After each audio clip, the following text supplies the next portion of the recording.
What's going on, guys? It is Basilia, and I'm just going. Well, first off, I'd like to start off saying that the Musketeer challenge just launched.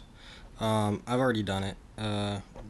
As you can see, I've already completed it. I completed it 3-0, and I am just going to walk through basically how I was able to complete it with 3 wins. Um, as you can see, 3 wins, no losses. And I'll just sort of walk through my thought process in each one. We'll jump into the first replay. So the first replay is against Pato Man, and chose the Ice Golem. I think I choose Fireball here, yeah. Baby Dragon for Splash, I believe. Unless I did something else. Yeah. And then then I take the Lava Hound, so I can do like a Baby Dragon Lava Hound push. And see if I can use whatever else he gives me. And I see that he gave me the Expo, so I was a little excited about that. I have an Ice Golem, so I can do the tank. Didn't really have much of a counter here, so I just do a Musket, Ice Golem placement, deal with the Ice Whiz, take a lot of damage here. I believe I may go with a Lava. Yeah, I go with a Lava Hound. I would not recommend a Lava Hound placement like that, but in these types of challenges, there are not a lot of counters to air, so Isaac sort of got that tornado on him was a little questionable. I wouldn't say the best tornado. Tornado I usually only use to really keep people off your tower or activate your king. Well, that was the best play he had. I would have also saved up and maybe lightninged. What my Expo gets some nice little chip damage as well as my Baby Drag. Gonna play it passively with an Ice Wizard. Not sure what he's gonna do right now. He doesn't have many plays. This is pretty good Fireball value right here. Because he put down 7 Elixir for Musket, but Musket's also gonna get some chip damage, as well as my Miner.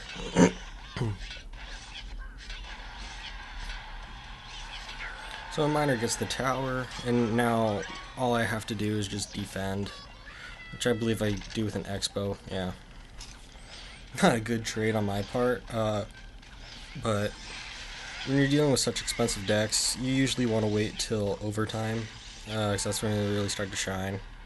Or get one tower lead early, and then just play defense once you know the rotation. I think I Fireball again. It looks like I'm not. Okay, Musketeer's gonna deal with it. All round up front. Not good placement, but I just want to keep pressure on him. Because he has a rather cheap deck. I'm not sure if I take this tower. I don't think I do. Yeah, I don't have enough out there. Actually, I do believe I take this tower because I believe this is a 2-1 lead.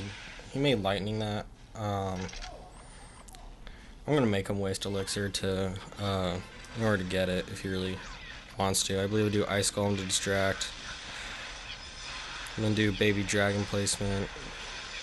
And he's gonna lightning. And all I have to do now is I have a big tower lead. I can do either Expo or I can Miner Rocket cycle him out. There's not a lot he can do. I leave a defensive Expo again. Not a good trade at all, but I'm just trying to keep him off me. And this basically him just trying to get damage while my Lava Hound. Nice to deal with Lava Hound, not a lot of Elixir. He doesn't really have many counters. Now I'm just gonna rocket it out. And Mine's gonna get a hit. There we go. And that's it into game 1. The reason why these people aren't super good is because this is a new account, and the way tournaments work is that it puts you up against people who have played about the same amount of matches that you have. Let's jump into the second replay. I really like the Expo at the lower levels because not a lot of people know how to counter it, so that's why I'm picking the Expo. And even if they do know how to counter it, you can usually... I know how to defend it pretty well. I'm not a really good siege player, but I'm really going to do Baby Drag here because 2 muskets would be nice, but I need some splash in my deck. So this starting hand is really weird. See, I have the knight. I have spear gobs, which I'm going to place in a minute for some chip damage. Because I really only spear gobs for chip and distraction. But I really want to use knight because this is really like the only card I have to really take out the princess here, which he is sort of over defending his princess a little bit right there. It's no matter. He was wasting a lot of elixir, even though he was putting down a lot of spells, so I am sort of getting a good sense of what deck he's using. And in these challenges, you're going to be getting really weird decks, so you can't really prepare for like the meta decks, the really common decks that you face. And that's actually not bad defense on him on taking out the Expo. But as you can see, I have a bit of chip damage on the left tower, so I'm probably going to start focusing on that. But also at the same time I have to worry about a Musketeer coming down lane, which I can either do with a Baby Dragon placement or a Prince placement. And I'm going to do Baby Dragon on the deal with the Princess on the left. Not super good trades, but I'm working with a rather expensive deck. So my thought process is just hold off till overtime, not take too much damage. Also at this point I do not know that he has a balloon, so dealing with that gets a little tricky. You'll sort of see what I do to deal with it. But getting some chip damage, fireballs my Expo, but we also get some Musketeer. That's good value on his part. See, and then when I have to deal with this, I don't have any good counters, so I rocket. I time the rocket, so I also get his spear gobs. So it's actually a positive trade. That's a 7. It's a 6 elixir for 7.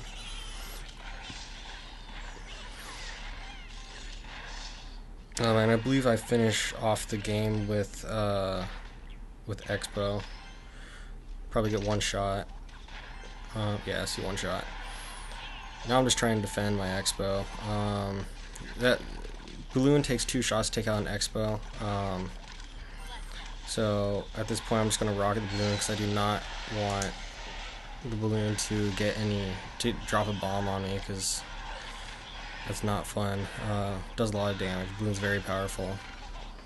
Prince basically was really the only card I had that is sort of beefy but also can somewhat tank.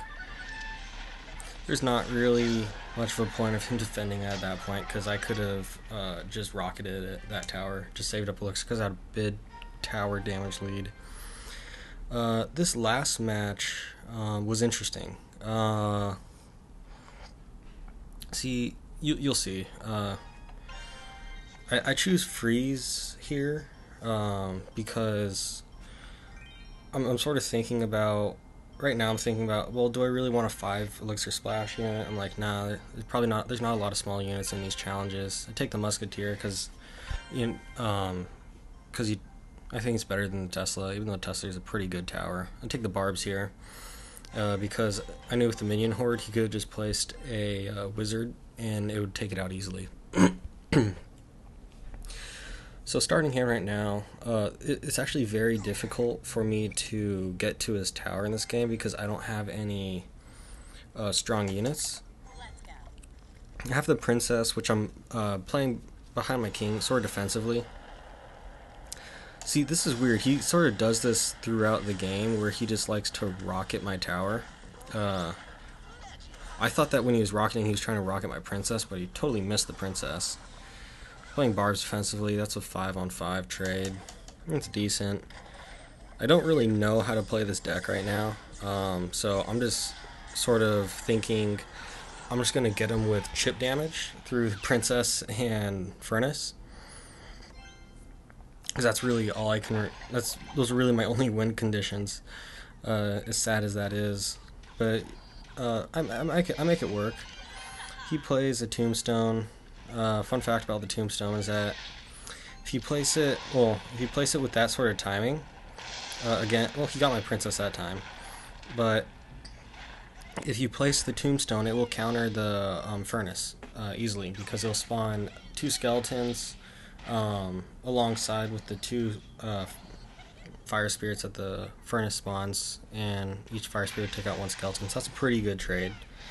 And it sort of just wastes their Furnace, because Furnace isn't really used as a defensive building. I was hoping for a little more than that, but I'll take it. You'll see that I use the freeze. I don't think I use the freeze defensively, even though I do believe it to be somewhat of a defensive card. I don't really use the well, I'll just put it this way. My theory on spells is that I will either hide my spells so it like surprises them, and I'm not talking about like fireball or zap. Basically what I do is that I try to feel out what they have, so I can find out where my spells will get the most value. That was literally no value on his part. My Furnace was almost gone. I don't think he would have spawned any more fire spirits. At this point, I'm trying to get Princess on the board. I believe I dropped barbs right here to counter all this, and I believe I may freeze it. Yeah, I think I freeze it. This is defensive freeze, just so, because if he got through, I probably would have been taken care of. I zap just to sort of stun, and now at this point I'm just like, I don't have any I just have to cycle zaps, I believe, because I don't really have much of anything else direct damage. I believe I may have to cycle 2 zaps, because I believe zap only does 67 or 69 damage. I have to look that up. I believe it does 67 though. Right now I'm just cycling my cards, holding them off so I can zap, and there's the game. And then we're gonna do one more replay, and this was a fun replay. This is on my alternate account. This is my high level account. Right here. I'm on my lower account right now, but this was actually a pretty interesting game. This was a while ago. I completed on both my accounts. I completed 3 wins, no losses. I don't find these challenges particularly hard, because you only have to get 3 wins. I believe I picked the Royal GG right there. And I believe I was doing this after the balance change, so the Royal Giant has that 2-second deployment. It feels weird. I'm not a Royal Giant user, so I'm not exactly sure how it's really gonna affect the game. We'll see, because I don't really face the Royal Giant too much on this low level account. A lot of people are using really weird decks, but we'll see on my higher level account. I believe I log here. His P.E.K.K.A.'s gonna get a swing. I didn't have any counters for that. Right now he's up in big time in Elixir. I'm rocking a really expensive deck right now. I do believe my Prince gets some value right here. Yeah, he gets some. And then I'm going to use an Ice Wizard right here. This was sort of a bad placement on my part, but it sort of worked out, as you'll see. Because I believe Blur only gets 1 bull. And then my Ice Wizard gets some chip. I really don't like building up big pushes. I'm not really much of a beatdown player. I'm more of like chip away at their towers, slowly. And then I sort of panicked right here because I don't have any cards. I don't really have any small units. it can deal with the P.E.K.K.A. So I'm sort of thinking, okay, I'm going to place Musketeer, and then I'm going to place Wizard, and I know that the Executioner can take one hit. I'm going to place Wizard, yeah, I'm going to place Wizard, and I'm also going to log to push all them back, yeah. And I was like, okay, hopefully I'm going to take it out. I'm like, this is not a good way to deal with the P.E.K.K.A, but it's from what I found, his only win condition. So I'm placing down like 14 elixir with a 7 elixir card. Not a great thing to do, but I had to do it. He's rocking double P.E.K.K.As. I really do not like this deck because he didn't give me any small units to distract like the P.E.K.K.A or mini P.E.K.K.A with. Like I can deal with the archers because I got splash units. Executioner. What else do I got? Yeah, I got Executioner, I got Wizard. Prince can also, I believe, take one shot. I think he'd take two. Questionable arrows there on his part. I didn't really have anything to arrow. I dropped the Royal GG right here. I don't think this... I'm not sure if this was during the... I'm pretty sure this was after the balance update. I think you'll see me drop it again. Or I go Golem. Oh no. I sort of forgot I had Golem in my hand though. At this point, I would technically say I'm ahead, but also at the same time, he has this nasty P.E.K.K.A. And he's going to bring a really nasty double P.E.K.K.A push on me right now that I'm going to have to deal with. So he has a lot of units on the board right now, and I'm just like trying to use Ice Wizard, slow it down. Executioner off to the side to really distract the bowler, because the bowler does quite a bit of damage to your tower. I'm going to log this little Dart Gob. Sort of don't really like Dart Gob. Dart Gob's pretty good for chip damage. I placed the Golem where I placed it because it blocks the it protects the tower, and it sort of serves as like a blocker for all these, sort of a buffer for all these units, so that my other units can deal with it. Electro Wiz, you sort of have to get him. You just have to get in his face with something. See, at this point, I have a nasty push coming down. He's gonna place an Electro Wiz. It's just gonna get melted. But I got a Wizard, Musketeer, 2 Ice Wizards, log. Yeah, that's a good game right there. But this was really well played on his part.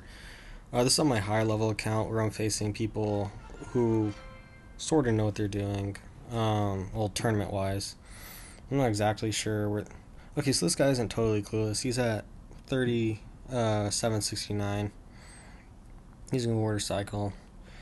I'm sitting around 4100, but I'm also, keep in mind, I'm like a level 12, so I do have that tower advantage. So that will be the end of this video. So this is Basilius signing off, and I will see y'all next time. Bye.